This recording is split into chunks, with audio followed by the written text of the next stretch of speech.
Cette formation d'éducateurs socio-sportifs a été portée dans les années 2012-2013 par une équipe de formateurs du campus Port-Bretagne avec les professionnels de terrain et les employeurs afin d'intégrer au cahier des charges l'ensemble des éléments et particularités propres au métier, notamment liés à l'évolution des problématiques sociales des publics.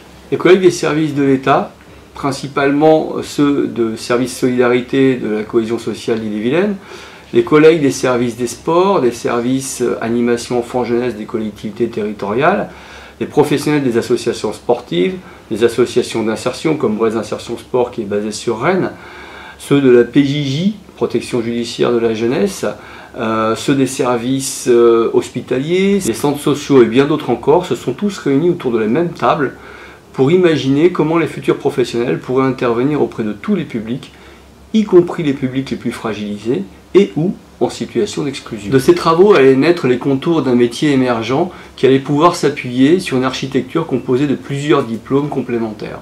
L'objectif consiste en ce que les éducateurs sportifs et les animateurs de demain acquièrent également durant leur formation les compétences nécessaires à la prise en considération des publics habituellement les plus éloignés des activités pour favoriser leur inclusion sociale à travers la pratique d'activités physiques et sportives, mais aussi d'expression, de coopération, d'activités scientifiques, techniques, des activités culturelles.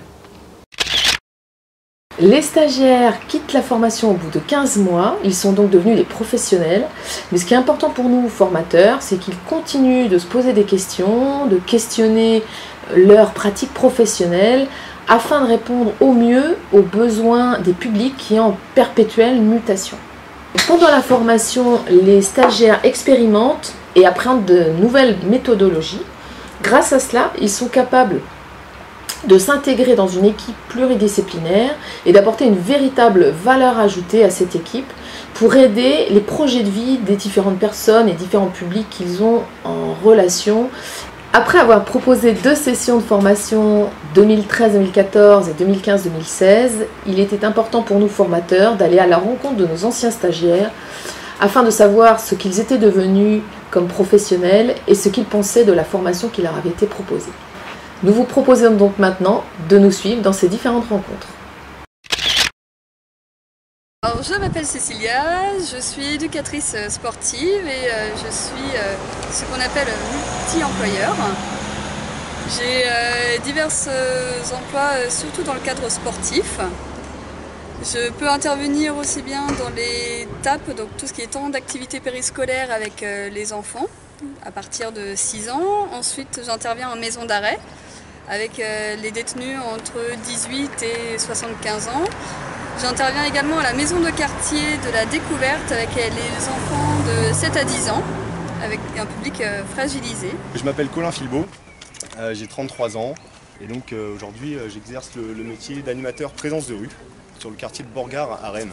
Du coup le métier en fait consiste à déambuler sur l'espace public, sur le quartier de Borgard, pour aller à la rencontre des jeunes, principalement de 12 à 25 ans, donc jeunes adolescents, jeunes adultes, pour justement les accompagner vers les structures existantes qui existent sur le quartier, du type maison de quartier, centre social ou maison de jeunes, ou mission locale, tous les dispositifs qui concernent la jeunesse.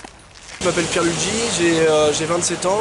Auparavant, j'ai travaillé en restauration et puis à partir de mes 25 ans, je me suis dit qu'il fallait me former dans l'éducation populaire et donc j'ai passé un diplôme d'éducateur sportif et d'animateur social. Je prépare un départ pour les Philippines à Manille en tant qu'éducateur spécialisé. Donc j'ai signé un contrat de solidarité internationale, donc c'est un contrat qui se signe avec le ministère des Affaires étrangères et je pars avec l'association Les Enfants du Mékong. Je m'appelle Kevin Duhamel, j'ai 26 ans. Je suis titulaire du BPGEPS APT Animation Sociale, donc j'ai participé à la première session, donc l'année 2013-2014. Je suis animateur sportif pour la commune de Saint-Pierre-de-Pléguin. Gilles Crignou, j'ai 25 ans, je suis originaire de Dinard. Depuis peu j'habite à Rennes. Je suis éducateur sportif ETAPS pour la ville de Rennes. Pendant la formation, j'ai travaillé avec beaucoup de publics différents. Ce qui m'a apporté de la maturité mais aussi de l'expérience, de la connaissance Et c'est en partie grâce à ça aujourd'hui que je suis embauché pour partir à l'international. Je donne un exemple concret comme ça. On a travaillé avec un public dans le milieu carcéral. Et aujourd'hui je pars à Manille pour travailler dans un milieu carcéral, donc pour jeunes, mais ça m'a apporté beaucoup d'expérience et c'est ça qui fait la différence en fait, qui a fait la différence sur mon entretien. En formation donc, dans le BPGEPS à PTAS aussi, on nous apprend énormément aussi à prendre la parole en groupe, à s'exprimer devant une assemblée. Et du coup ça c'est très important parce que dans ce métier-là aussi on rend des comptes auprès des élus politiques, auprès de... Donc il faut être prêt à prendre la parole en public et puis à préparer aussi ses interventions à l'oral. Alors la formation m'a permis d'avoir une légitimité d'un point de vue légal par rapport au diplôme. Ça m'a permis d'apprendre les connaissances et les compétences techniques d'animation, comment structurer une séance, comment la faire évoluer, comment interagir avec les publics. Avoir plus confiance en soi déjà, parce que quand tu es devant un public, c'est pas toujours évident.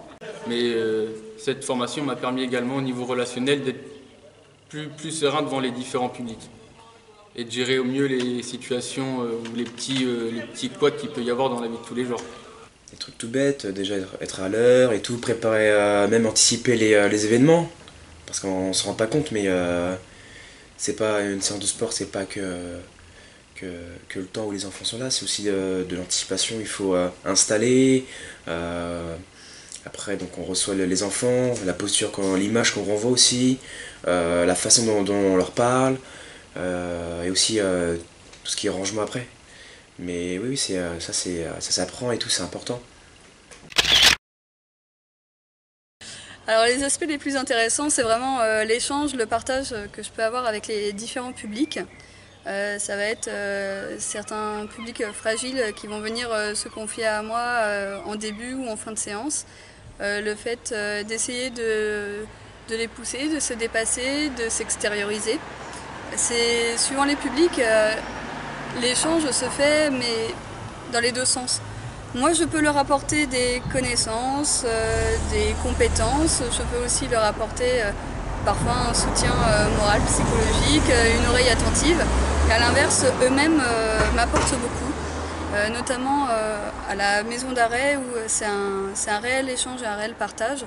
J'apprends autant sur moi que sur mon métier, jour après jour. D'éducation auprès des enfants, déjà apprendre à se comporter, à être poli, à leur apprendre la politesse, à dire bonjour, merci, au revoir.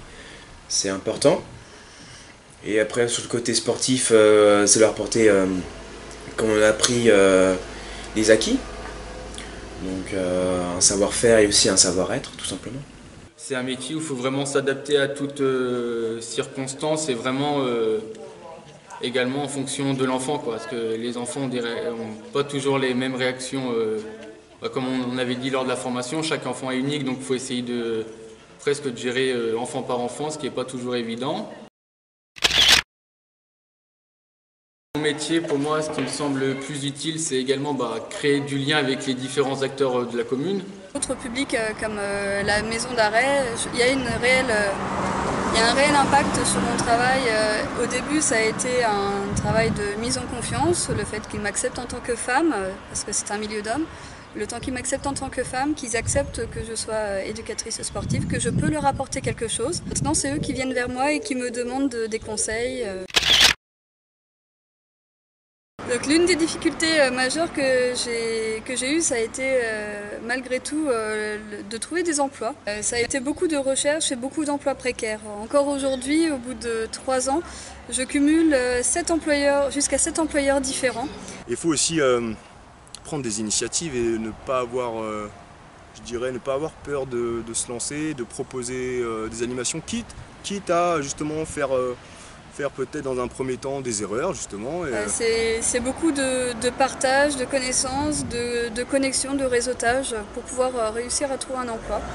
Il ne faut pas se laisser aller, il ne faut pas se laisser abattre, il faut toujours continuer à chercher et au bout d'un moment ça va payer. L'important c'est d'engranger de l'expérience, de se confronter à diverses situations, différents publics et au final de se servir de ces différentes expériences pour justement améliorer sa posture professionnelle, adapter son champ d'intervention, sa manière de fonctionner. C'est un très très beau, un de mes plus beaux postes pour le moment.